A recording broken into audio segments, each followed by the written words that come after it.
Assalamualaikum warahmatullahi wabarakatuh.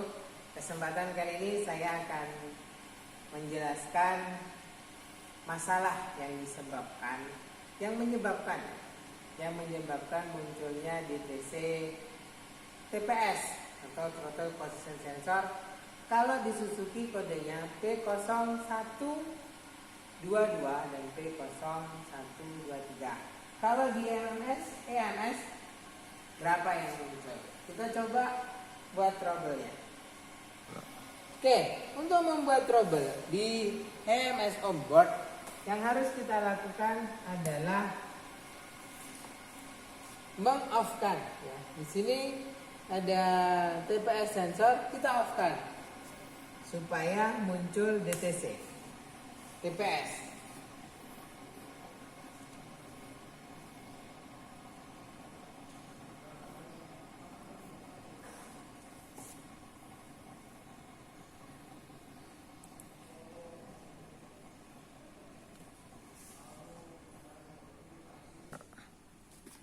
Oke, kita sudah membuat trouble ya, di onboard EMS onboard.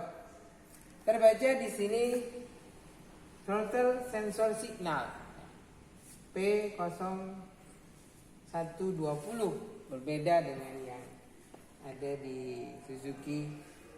Mungkin versinya beda setiap pabrikan, harusnya setiap OBD simbolnya kurang lebih sama.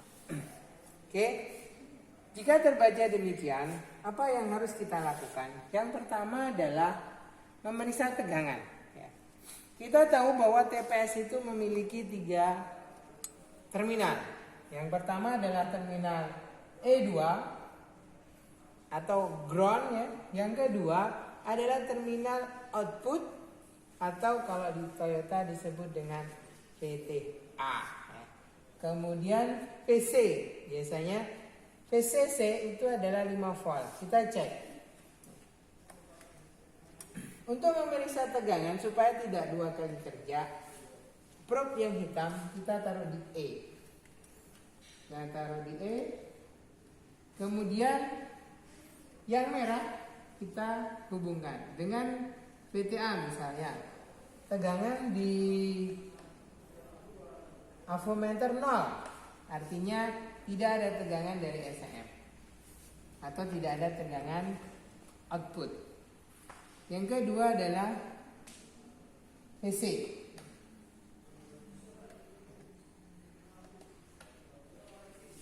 VC-nya hasilnya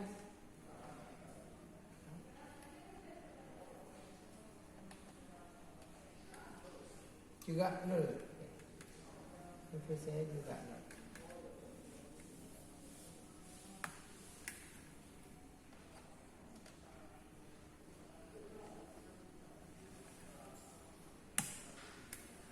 Kita periksa VC 0, kemudian VTA-nya 0.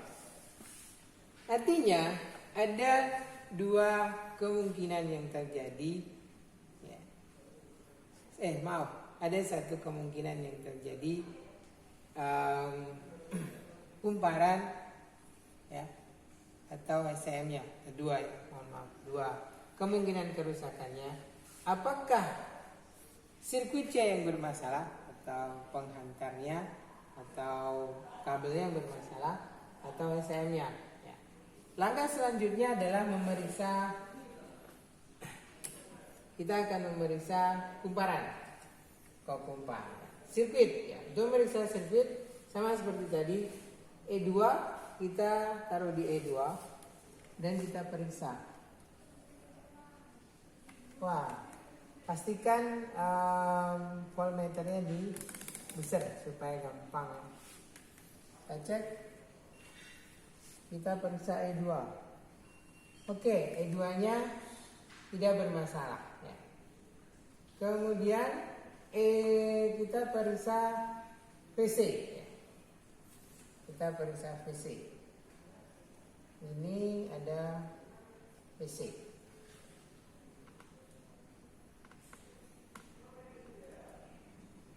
VC-nya tidak berhubungan. Kemudian VTA-nya gimana? VTA-nya normal. VTA-nya normal, berarti yang putus VC-nya. Ini kita cek VC-nya putus. Kita cek VTA-nya. Oke, berarti yang bermasalah adalah VC. VC-nya bermasalah.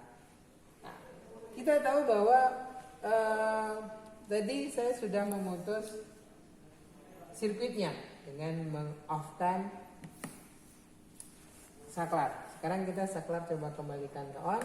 Kita cek VC-nya yang tadi bermasalah. Apakah nyambung? Oke, nyambung. Berarti yang putus adalah VC. Kita lihat DTC-nya.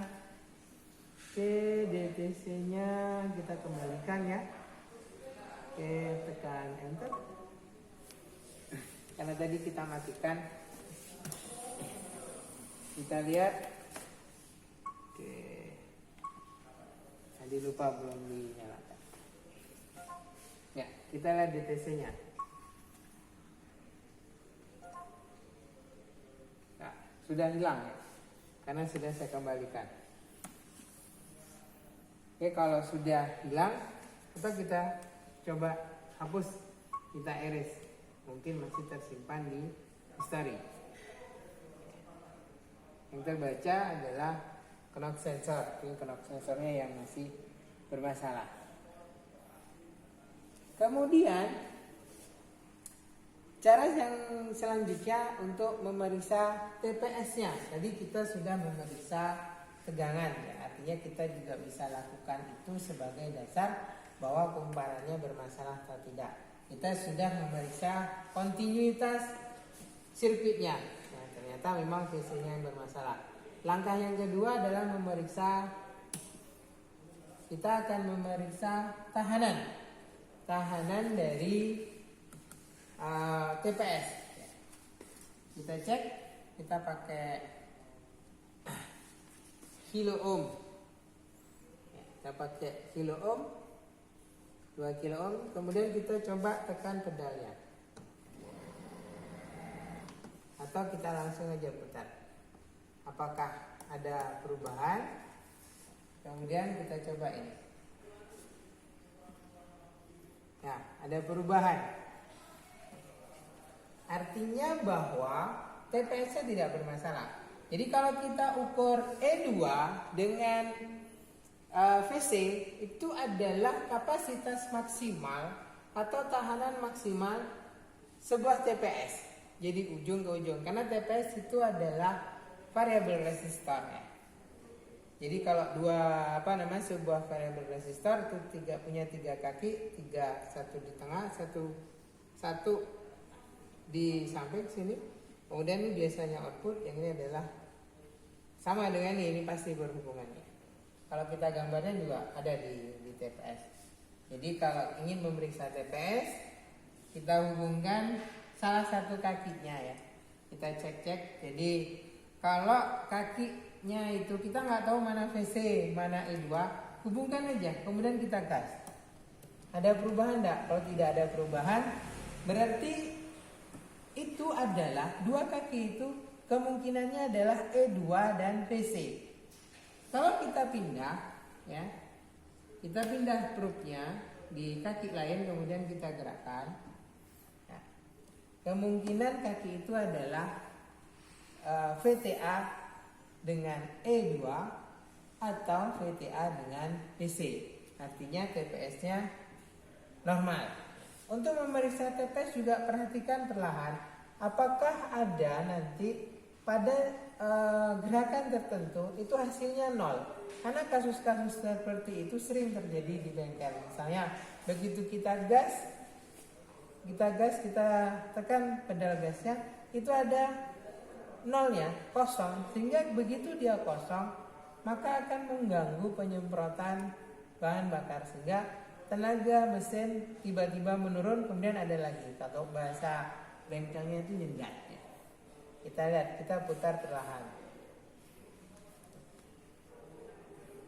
Ternyata putar perlahan tidak ada nolnya. Artinya dasarnya bahwa TPS pada engine management system ini tidak bermasalah. Jadi jadi masalahnya adalah sirkuit VC-nya yang bermasalah. Kita sudah lakukan pemeriksaan baik TPS, sirkuit, ya, kemudian kontinuitas sirkuit, kemudian memeriksa tegangan. Kita sudah lakukan, setidak-tidaknya kita sudah bisa menentukan apa kerusakan yang menyebabkan trouble tadi. Ya. Mungkin itu saja informasi dari saya. Mudah-mudahan bermanfaat. Assalamualaikum warahmatullahi wabarakatuh.